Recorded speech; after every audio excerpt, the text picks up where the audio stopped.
a zašto su me cimali? Zvao me Marić nekoliko puta na moj broj, da bi ja dao intervju. Ja sam teo da dam intervju, da jebem ovima mater. Plus da hvati Marića po ušima. Međutim, šta se dešava? Oni normalno prisluškuju telefon. Šta se desi? Priče, samo, ali sve na ti način da priče, ja teo to biti u kapanu, no? Naš situacija se promenila malo ovo ono, pa sad bi nekako ona priča prva što je bila u Beogradu bila bolja.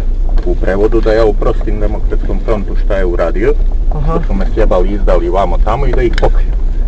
A u prevodu ja njemu kažem, slušaj, jesam ja vas upozorio da ne čačkate Ruse?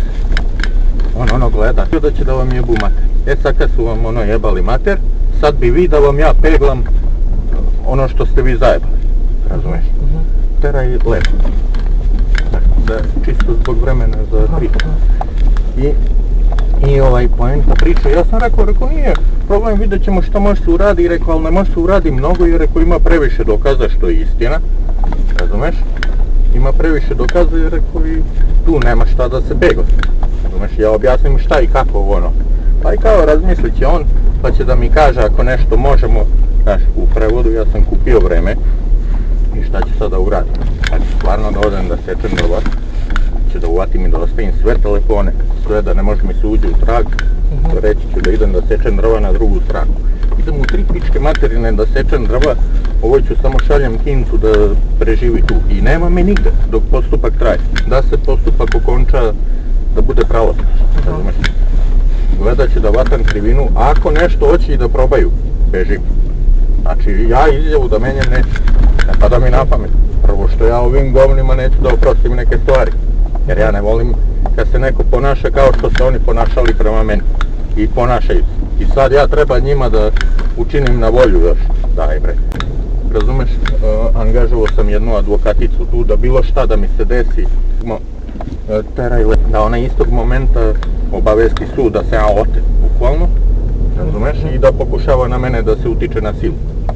I ja ću to da održavam i dalje.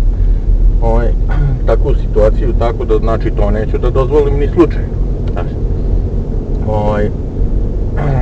Uzeo mi je laptop na foru jer sam se ja žalio da mi ne radi tastatura na laptopu.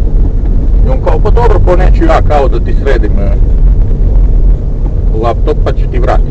On će da ga vrati, ali će u njega da ubaci ko zna šta i sad će da izlistaju sve da vide. Samo što oni ne mogu ništa da vide jer sam ja išao preko ovoga, kak se zove, levo.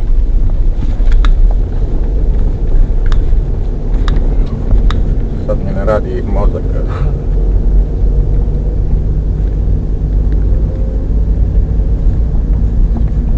Uglavnom ne može na taj pretraživač preko Tora.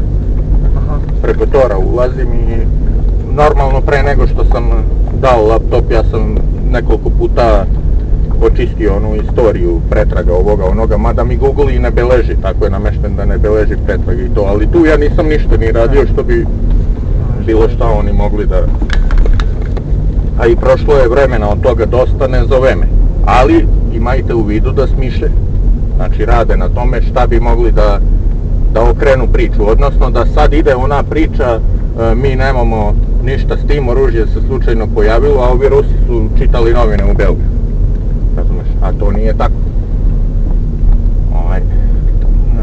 Tera još napred. Ja za svaki slučaj, znaš, jer otko znam možda su držali nešto pod nadzorom, za ove novinare nisam pominjao da su bili ništa, znaš, ali sam rekao, znaš, jer pitao me on, znaš, jel ti dolazi ko ovo, rekao, ne, vamo tamo, pitao me, pa kako kaže, što ti bre oni ne pomognu kao vi iz Crne Gore, što ti ne daju 100, 200, 300 evra mesečno, ja mu kažem, ni struju nisam platio, bre, nemam dinar prebiven, idem radim crnčim, vamo tamo, oni to i čuju i kad slušaju telefone, i vide, jer ja stvarno idem, i sad njima nije jasno, znaš, kako se meni ne da, ja im kažem, pa rekao, ja mislim da sam ja to kao svedok imao pravo, rekao pravno, ali ja nisam podneo, rekao, taj zahtjev da tražim to od suda, zbog moje ugroženosti, jer onda bi ovi rekli, evo ga uzima pare da bi tu, znaš, ja rekao, to nisam teo i to je tako ostalo i rekao, sve u svemu, rekao, odjebali me. Pa kaže, ne trebaš im više ovo, ono, pa rekao izgleda. Ne znam šta je i tako. Ali kad je pitao sve to, jer znaš možda ne prati ovo, ja sam rekao, ma dolazilo je nekoliko puta neki novinari, ne znam ni koji su ni šta su, rekao dođe na kapiju, rekao ja to samo vratim nazad, čao. Rekao bio neki iz Crne Gore isto, rekao davno, znaš ja kakvi, rekao odmah, nema razgovor. Pa kaže kako te nađu? Pa nađu, rekao u sudskom postupku, ja pominjem koja mi je adresa tačna, oni dođu koga god da pitaju selo gdje je Sinđe, oni pošalju pravo na vrata i to je. I tako ta priča je prošla odlično kako je prošla i nema problema. Ali neću da dozvolim da ih bude, ja sam čovjek koji razmišlja unapred, znači ja ću da se sklonim, da radim. Moj rad ja pokrivam pošto sam u šumi, razumeš, tamo stvarno nema signala, ja neću da nosim telefone nikakve, niti da zivkam ovdje ovo ono, jednostavno neću ih koristiti, neću mnogo javno da se pojavljujem. Jer, znaš kako, bolje sprečiti nego lečiti.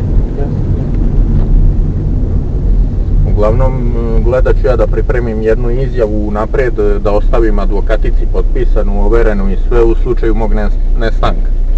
Da je to učinjeno zbog toga da bi se uticalo na mene silom da ja promenim iskaz dat u sudu u Crnoj Gori.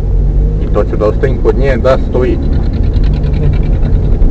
Za slučaj da pokušaju da me otmu i da utiču na promjenu.